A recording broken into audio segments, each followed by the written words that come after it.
Your film is now ready to be shown.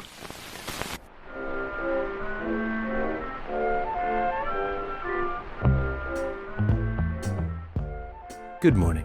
I'm Justin Hendricks, editor of Tech Policy Press, a nonprofit media venture intended to provoke new ideas, debate, and discussion at the intersection of technology and democracy. At Tech Policy Press, we've been tracking the emerging application of generative AI systems in content moderation. Recently, the European Centre for Not-for-Profit Law, or ECNL, released a comprehensive report titled Algorithmic Gatekeepers: The Human Rights Impacts of LLM Content Moderation, which looks at the opportunities and challenges of using generative AI in content moderation systems at scale. I had a chance to speak to its primary author. I'm Marlena Wozniak, the Senior Legal Manager at the European Center for Nonprofit Law, based in San Francisco. Marlena, can you tell us a little bit about what the center does? The Center, or ECNL as we call it, is a human rights and civil liberties organization. For over 20 years, we've been mostly focusing on civic space, making sure that civil society organizations, but also grassroots orgs, activists, have a safe space to organize and do their work. We're mostly lawyers, but I often say we're the fun lawyers. So we also do advocacy, research, and basically anything that we can do to protect and promote an enabling civic space. My team was founded in 2020, I believe, and has from the beginning focused mostly on AI, but it's more broadly the digital team at ECNL. So we look at how technologies, specifically emerging technologies, impact civic space and human rights. So our core human rights or civil liberties that we look at is typically privacy, freedom of expression, freedom of assembly, so rights to protest, for example, association, right to organize, and non-discrimination. And our key areas of focus substantively are typically surveillance, AI-driven surveillance, like biometric surveillance, and broader, and social media platforms that play such a big role in civic space today. And that's in a nutshell my team and how it fits within the broader org. Well, I'm excited to talk to you about this report that you have authored with help from a variety of different corners, but it's called Algorithmic Gatekeepers: The Human Rights Impacts of LLM Content Moderation. So this is a topic that we've been trying to follow at Tech Policy Press fairly closely, because I feel like it is the sort of intersection of a lot of things that we care about around, social media, content moderation, online safety, free expression, and then, of course, artificial intelligence and LLMs, generative AI generally. The kind of intersection of these two things, I think, is probably one of the most interesting and possibly undercovered or underexplored, at least to date, issues at the intersection of tech and democracy. So I want to just start by asking you how you did this report. It's quite a significant document. A lot of research obviously went into this, including gathering some new information, not just kind of combining citations, as many people do when they produce a PDF white paper. What got you started on this, and how did you go about it? Yes, you're right. It was really a heavy lift. It was a research project that went on for about a year, and we collaborated with great folks, including yourself. I remember, I think last year we had a call to hear your thoughts. And shout out, before I go deep into context, to Isabel Anzabi, who was our fellow last summer and really helped me just go through a lot of papers, mostly in computer science, and the Media Network, who provided generous support for this project. And so how it started, I accidentally fell into AI in 2016, but come from content moderation in the 2010s, 11, 12. So I'd say early days of content moderation.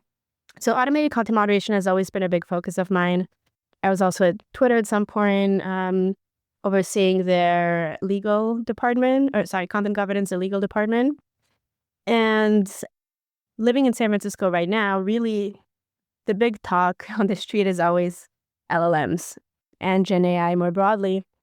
And so I started hearing various use cases of LLMs for content moderation. Most of the talk, I will say, and focus of the research and civil society community is how to moderate LLM-generated content. So how to moderate ChatGPT, for example, or Cloud. That is, of course, super important. And I wanted to look at it from another angle, which is how are LLMs used for content moderation? And this, I will say, Justin, has been a little bit of a chicken and egg conversation or reflection, because the way how LLMs can moderate content also impacts how LLM-driven content will be moderated, and how they're moderated impacts how they moderate content. So it's hard to separate those one from another, but I did choose to have that focus. And it's interesting because it's very much a nerdy topic and yet has real-world implications and is very hyped up. So one of the things that I always love to do is go beyond the hype. I'm not a hype person. In fact, now I hate AI. It was fun working on AI in the 2016, 17, 18 years when nobody really cared about AI. Since ChatGPT was released, the only thing people ever want to talk about is AI. So now I want to scream. But all this to say that I did want to impact some of the real implications and parse what are promises and what are, really not even realistic promises, but the types of impacts we want to see, because I do believe that, it can be helpful. And also, as this is an emerging space, prevent any possible harm. And I think folks listening to this podcast probably know that human moderation is extremely complicated. It's horrible for workers. It doesn't always, and always an understatement, produce good outcomes. And so machine learning came as a solution to that. It was expanded during COVID and sort of came as this silver bullet solution. There has been increasing research showing the limitations of that. And so now LLM is the new white horse, is that an expression? Is the savior, and there's a lot of hype. So that's where I came from. It's like, okay, let's go deeper into this. Let's review a lot of computer science papers where some of this more rigorous qualitative and quantitative work has done, translate it to policy folks, and bring a human rights approach, because that's my background. I'm an international human rights lawyer. So readers of Tech Policy Press have at least had multiple pieces that we've posted on the site about this issue. And often there's been this sort of question about what is the promise potentially to offset the dangers to the labor force that currently engage in content moderation on behalf of platforms. But then also, of course, there are various perils that we can imagine as well. And we're going to get into those a little bit. But I think one thing that distinguishes your report that I wanted to just start with, perhaps, is that you include a technical primer. You've got a kind of a set of definitions and I think usefully some distinctions between what's going on with LLMs for content moderation versus more standard machine learning classifiers and recommendation mechanisms and other types of algorithmic models that have been used in content moderation for quite some time now. What do you think the listener needs to know about the technical aspect of this phenomenon of the use of LLMs for content moderation at scale from our vantage right now in June of 2025? Yeah, I encourage folks to look at the technical primer. That is, the audience for that are mostly folks who aren't very familiar with either industry jargon or technical terms. Leveling up, I think one thing that is really critical to consider when thinking about LLM-driven content moderation is that you have typically two layers. So one is the foundation model layer, or the LLM. So LLM are, I should have started, large language models. And that's pretty explicit. It's large language models. So people see it as God or this sci-fi technology. It's really not. It's really big data sets.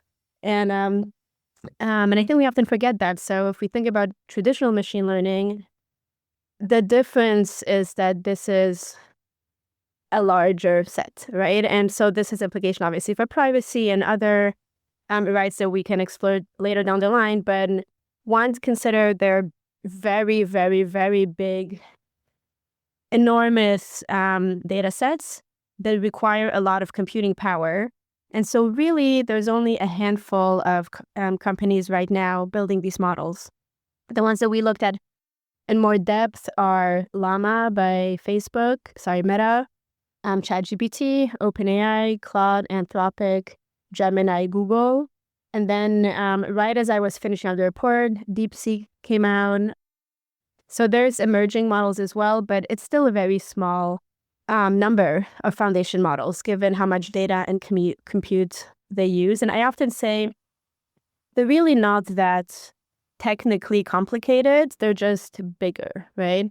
And so from a concentration of power, that has a lot of importance. And so then, the platforms that I mentioned, they both develop and often use. They develop the LLMs and they use them for content moderation. But what happens for all the other ones, like Discord or Reddit or Slack, although Slack might be bought by one of them. But anyways, there's so many other platforms. Typically, they do not build their own LLMs. They will either have a license with one of the foundation model companies and then fine-tune them, or they will use one of the open source like DeepSeek or Llama or something they find on Hugging Face, and then fine-tune them for their purposes. But what that means, so that's like one thing from a technical thing to understand how LLMs work and how they're used in practice. And then another thing I will flag is that LLMs are a subset of generative AI. That's a term we most commonly know. Generative AI today has, to some extent, become equivalent of ChatGPT. It is much broader than ChatGPT, but LLMs are one subset of that, or foundation models as well. And then maybe one last thing I'll flag is multilingual language models are those that are trained on text data from dozens to sometimes hundreds of languages simultaneously. And so the idea is that they will be more capable of processing and generating inputs and outputs in multiple languages. And we can talk about whether that works or not. There's fantastic research that has been done that inspired me a lot for my work. I mean, I think what's great about, again, this report is that it does detail at least some of the ambition technically that people have for using large language models in content generation and the possibilities it opens up for sorts of things that have been very hard to do or difficult, certainly at scale with today's mechanisms, including, as you say, a big one, which is servicing many languages that previously social media firms might have decided are simply off limits for their consideration because it's just not perhaps feasible or profitable for them to address certain markets or certain languages with the type of scale that perhaps people in those places might believe is necessary in order to do a good job. So that's been a kind of consistent complaint from civil society for a long time. But there are other things here that you point to that seem to fit in the category of promise, such as possibly more robust types of nudges or interventions in what people post or after the fact what they post. I know I've talked to people about the idea that we can imagine content moderation with LLM starting before you ever post something, kind of pre-facto content moderation, possibly an interaction with the content moderation system, as it were, at that point before you even push something live to your feed. I don't know. What else did you learn in terms of just studying these things technically about the possibilities they open up? Yeah, so thanks for bringing it up. And the report does obviously, highlight harms and also explores promises for each individual, right? So I'm with you. One of the key findings of this research was that probably the most promise of LLM-driven content moderation is not to remove content or even to, moderate it through a ranking system or curating content, but really anything on procedural rights. So it's before posting, like you said, nudges, even though I will say that we also don't want this like Big Brother type experience where we're typing something and, oh dear Lord, the algorithm has found that this may be controversial, but there can be nudges, there can be suggestions for formulating something that could be abusive. They're less invasive. They could even suggest other informations. For example, if someone is posting something clearly wrong about, factually incorrect about the Ukraine war or elections, right?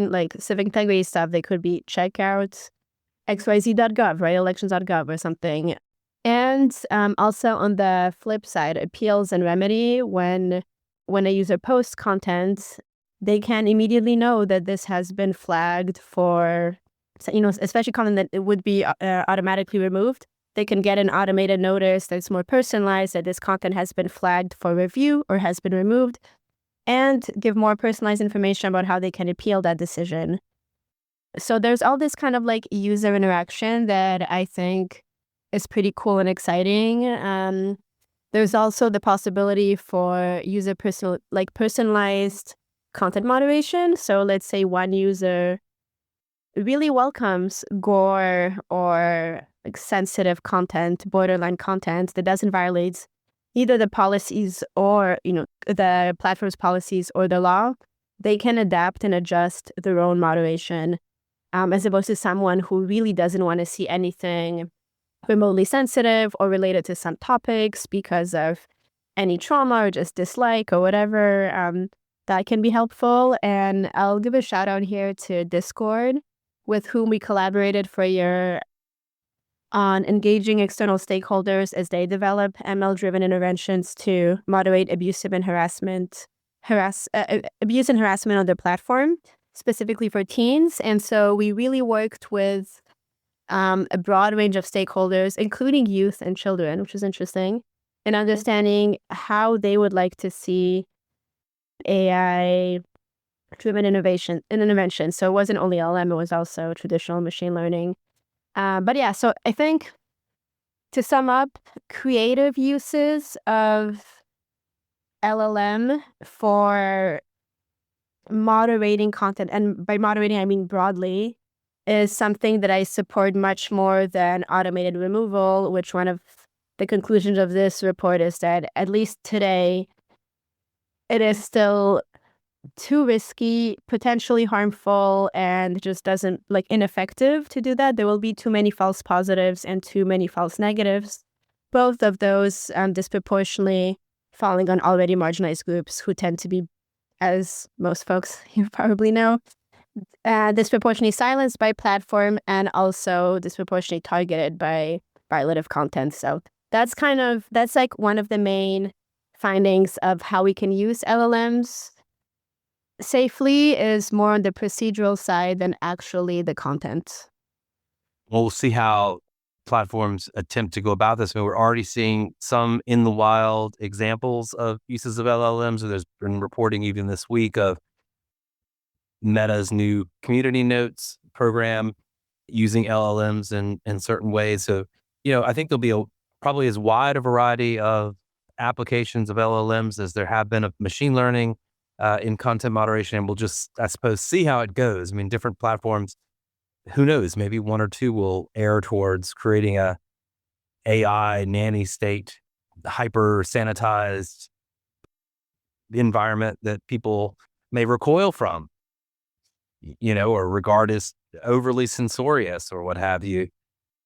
And yet it's possible to imagine, as you say, lots of different types of interventions that people might regard as useful or helpful in whatever way.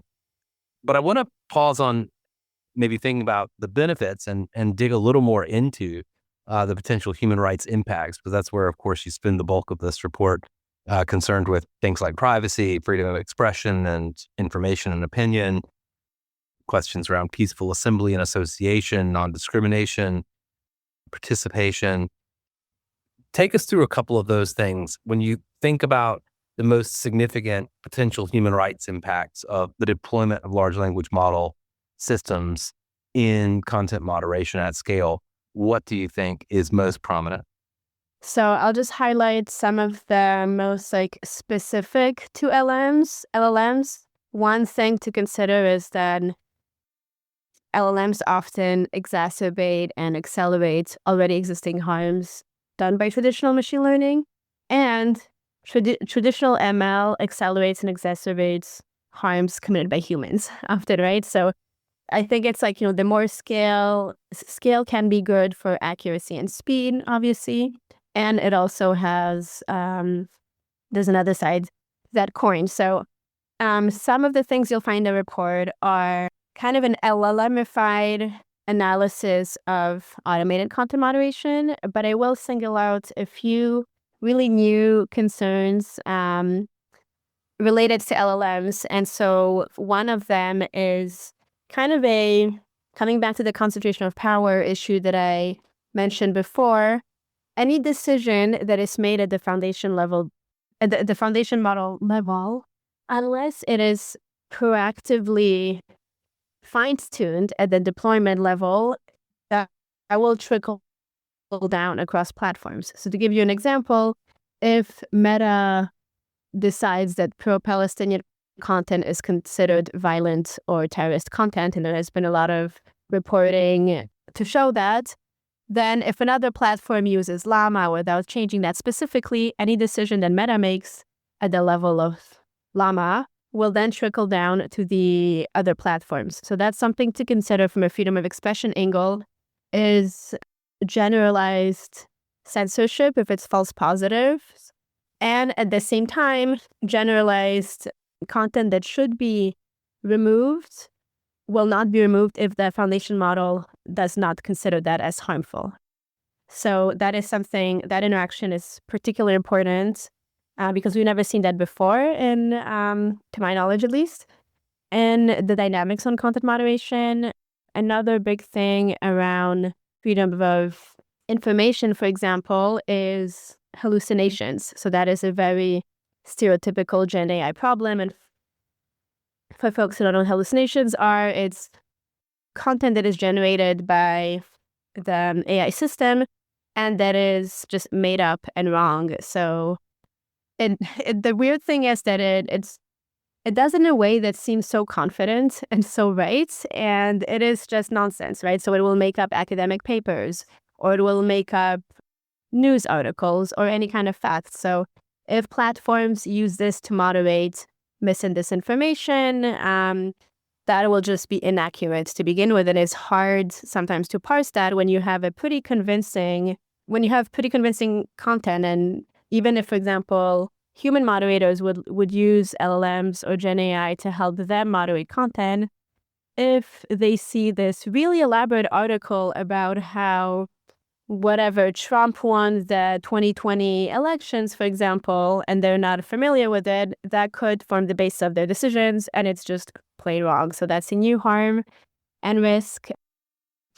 Another one that I found was super interesting, and this, I will say, was me, a lot of this paper was me trying to envision harms and then probe it with engineers or technical folks, and also non-technical as well, to ask them, does this make sense? Could this be true? And for example, from freedom of peaceful assembly and protest, one thing to consider is that protests are, and contrarian views are per definition anti-majority. You have a minority express themselves, you go against powerful interests like governments or companies, or even just the status quo. And what does that mean? This data is not well represented in the training data sets, because machine learning, I often say, is just steroids on stats. So if a view is predominant in the data set, even if it's completely wrong, that is the output, right? It doesn't actually, machine learning never gives a real decision. It gives a prediction about what is statistically possible. So when you have protesters or journalists, investigative journalists, for example, or anybody bringing up new stuff, that will not actually show up in the data set and therefore will not be moderated well. And, let's give platforms and those deploying content moderation system the highest benefit of the doubt. They probably want to moderate it well. It just the system will not function unless specifically fine-tuned, because protests fall outside the curve of statistical data. And that's also the case for, conflicts or exceptional circumstances, crises, These events are by definition exceptional and therefore fall outside the statistical curve and are not moderated well. And that's another key finding. For freedom of association, another two last pieces I'd like to highlight that we found were really interesting. One was on participation. So on one side, LLMs actually have the potential to support more participatory design by enabling a customizable moderation. So like I said before, if users have personalized content moderation, or perhaps in the future use AI agents to moderate their own content as they want. On the flip side, in practice, affected communities are largely excluded from shaping content moderation systems. That's new. That's not new. That has also happened in machine learning generally. It's mostly, white tech bros in San Francisco or Silicon Valley. So especially marginalized groups and those in the global majority are excluded from that. The addition with LLMs is that they are typically, quote unquote, improved through a method called reinforcement learning from human feedback, or red teaming. So you have folks thinking about, in the case of red teaming, what are potential bad, like worst case scenarios, and testing it from an adversarial perspective. Same for reinforcement learning. They go through these models and they, like, quote unquote, fix them. They reteach them how to learn. The problem is that people who do that are usually Stanford graduates, those in Silicon Valley or other elitist institutions, and it's very rare. I personally have never heard of folks from marginalized groups being invited to participate in these kinds of activities. I myself, for example, have been invited, but you have to be in a niche kind of like AI group to do that. And everybody who I've spoken to who has done that, I personally have not, all say that it's a very homogenous group. And so there are efforts to reduce inaccuracy and improve the performance of the models, of the LLMs. However, the people who do that are typically very homogenous. And so it's just like a snowball effect. And the last piece on remedy is that while there are potential promises to access remedy better, like I said before, most around use a notification, helping them identify remedy, like appeals mechanisms, speeding up the appeals. There's also fundamentally a lack of explainability and transparency. And that can create barriers to remedy. Another issue, like I said before, is that there are these two layers, the layer of foundation models, so the ChatGPT, the Claude, the Gemini, and then the social media platform that deploys it. And it's hard to know where to appeal, how to appeal. The foundation models themselves don't really know how how a decision was made. The social media platforms know that even less. Do you appeal to the platform? Does the platform then appeal again to the third-party LLM? Where does the user fall into this? So just accountability becomes fragmented, and there's a lot of confusion and lack of clarity around how to go around that. So I want to come to some of your recommendations, because you have both recommendations to LLM developers and deployers, as well as to those who are potentially applying these things inside of social media companies. But your section on recommendations to policymakers is perhaps mercifully brief. You've only got a handful of recommendations there. It's clear, I think, just from the onus in the report on where the recommendations are, that you see it largely as something that private sector needs to sort out. How are they going to deploy these technologies or not? But when it comes to policymakers, what are you telling them? I see you're interested in making sure they're refraining on some level from mandating the use of these things, because I suppose there's a possibility that somebody might come along and say, oh, in fact, we demand that you use them. I was trying to think of a context for that, but then I found myself thinking about some of the laws we've seen put forward in the United States, even where there have been segments of those laws. I think in some of the must-carry laws where there have been these ideas around transparency of moderation decisions. And I feel like I've read amicus briefs where some of the people opposed to those laws would make arguments like, well, it's just simply not possible to give explainable rationale to every single user for every single content moderation decision that's made. Well, presumably LLMs would make that quite possible. And you could imagine a government coming along and saying, somehow in the interest of free expression, we would like to mandate that you use artificial intelligence to explain any content moderation decision that you might take. You say that's a bad idea, along with other things, but what would you tell policymakers to be paying attention to here? Yeah, I mean, that's a very astute. It's you observed that well. Most of the recommendations are to LLMs developers and deployers. The reason for this is not that we only see the onus on the private sector, not on the public sector, is that for practical reasons, this part of the research was mostly on assessing the human rights impacts, and the recommendations piece was really the last part, and we didn't have that much capacity to go deep. So the second iteration of this report, hopefully we will continue, it will be really to zoom into the recommendations. And I will say that on the policy making side, so a lot of our work at ECNL is on policy and legal advocacy. We've been working behind the scenes on the AI Act for the past 5 years, and right now there's conversations around the GPI code in the EU, general purpose AI.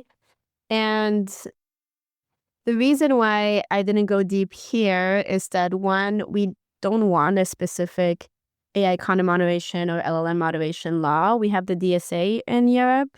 The US, I'll just set aside because right now, there's a lot going on. So we're not calling for a specific LLM content moderation law. And the EU already has the DSA and the AI. And I'd say a lot of the foundational aspects of LLMs to policymakers would be kind of basic AI around data protection, human rights impact assessment, stakeholder engagement. So I added these big categories. I didn't go really deep into them. It's mostly how can we not fuck it up, to be honest. And I think content moderation, as you know, is a very fraught topic where even folks who are well-intentioned just don't understand it enough. So sometimes you will have these claims that would a platform should remove problematic content within an hour. And it's like, okay, cool. In theory, that sounds great. What does that mean in practice? It means a lot of false positives. It means that disproportionately marginalized groups will be impacted, including sex workers, racialized groups, queer folks. And you'll have to use automated content moderation, which has all the false positives and false negatives that have been reported on. So the key recommendation we made to policymakers here are very much are very foundational, I'd say. One, do not mandate LLM moderation exactly for the reason that you expressed before. Two, maintain human oversight. So if LLMs are used to moderate content, and especially to remove content, there still should be a legal requirement for platforms to integrate human-in-the-loop systems, meaning that humans will review whatever decision LLM does.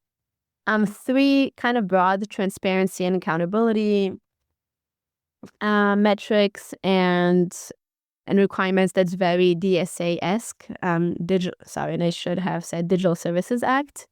And a lot of that is really about transparency, like mandating disclosure of how LLM systems function and how they're used. The reality, Justin, we don't know.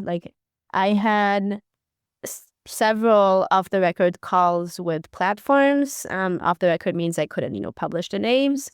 They also gave me very vague information. There's some information that was published by them, and you'll see it in the report. ChatGPT said they use LLMs for content moderation. Meta says they're beginning to play around with it. Gemini or Google. But overall, we don't know. I definitely don't know when it's used when I use social media. We don't know accuracy rates. We don't know how they're used in appeals or how they're enforced. So really requiring platforms to notify users about LLM moderation actions. And again, that's nothing new, I would say. That's just using prior like Santa Clara principles on transparency and accountability, or DSA, or kind of like mainstream civil society asks and implementing them for LLMs. The two last ones that we highlighted, one is mandating human rights impact assessments. So, hey, platforms, good news, I did one here. So you can use my goal is that this will be a starting point for platforms to have like basically an HRA handed to them on a silver platter, and then obviously, use this as a starting point to look at how they implement LLMs on their platform, because it'll be specific to each platform. But on that note, one thing that policymakers could do is make HRAs mandatory for LLM developers and platforms that deploy them, both before deployment and throughout the LLM lifecycle. So, for example, the pilot with Discord was at the ideation phase, so product design. Before they even developed the product, they consulted with a lot of folks to see how an LLM or machine learning driven system could be helpful. Is it nudges? Is it for removing content? Do we not want that? Why? And then continue that throughout, all the way through development and deployment. Yeah, and make it accessible for external stakeholders. There's so much expertise in the room, and I often say to platforms that trust and safety teams, policy teams, human rights teams tend to be underfunded. Just go to civil society that has such extensive knowledge, or journalists like yourself and academics, and like just drink their wisdom, because there's a lot of stuff out there. This report seems like a good jumping off point for a lot of folks who might be interested in investigating or collecting artifacts of how the platforms are deploying these things, or generally kind of trying to pay attention to these issues and trying to discern whether the introduction of LLMs in this context is on balance a good thing, a bad thing, or perhaps somehow neutral or indiscernible with regard to the overall information integrity environment. What would you encourage people to do next? What would you encourage them to go and look at? What threads would you like to see the field pull from here? Yeah, one core piece that we didn't talk about much is the multilingual piece of it. So how this can work in different languages. And I'll just give a shout out here to really cool efforts in the global majority to develop community-driven, local, smaller LLMs or data sets. So there's like Masakane in Sub-Saharan Africa. There's really cool community-driven initiatives that kind of go beyond the Silicon Valley profit-first, massive, like monopolization and dynamics. So that is one thing. And I really encourage not only researchers, but also platforms to talk to them. Like a lot of the platforms that I spoke with, they didn't even know these existed. And, if I say that this report is an HRA handed on a silver platter, they have really cool data sets that would be really helpful, especially to smaller platforms. And they could just plug these into their own models. So that's one thing that I hope research and industry will move towards, is more languages, more dialects, understanding that it's not only a difference between English and other language. It really is a colonial, like imperialist dynamic where it's, English or like French or German or Spanish will be much better moderated, and languages that are close to these ones are better. And then, obscure, poorly researched languages like work very, very poorly. And that's, you can read in the report, the reasons are both because the data sets do not exist, or they're just bad quality because there's not enough investment. So, I really would encourage platforms to invest more resources into that, more participation, and proactively include stakeholders. The other area I would love to see is, just like open conversations between platforms and civil society. And like I said, this is a nerdy topic, like LLMs and content moderation. It's it doesn't roll off the tongue. So if folks with expertise in content moderation would like, hopefully this report can give them more context. And then I would love to see, more evidence, new ideas. Like like I said, some of these things were like my own kind of how could this work? But through many conversation with folks, and I really would want to see more thinking, more assessment of impacts and more evidence as well. Like this paper, it's long, it's 70 pages. I didn't mean to make it this long, but there's a lot of stuff. And I'd say the last part is computer science papers move so fast, incredibly fast. It's hard to keep up. And they're very theoretical. So to the extent that there can be more collaboration between technical folks who come from, the machine learning, AI, or computer science field and policy and human rights, I think we'll actually be able to build much better products and push policymakers to regulate this stuff better. Appreciate you taking the time to speak to me about this. And I would encourage my readers to go and check out this full report, which is available on the ecnl.org website. I will include a link to it in the show notes. Thank you very much. Thanks, Justin.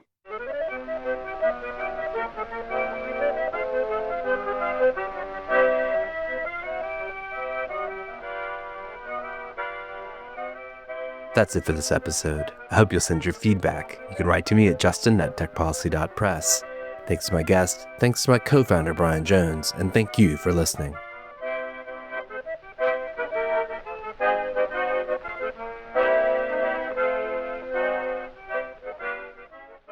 Tech Policy Press.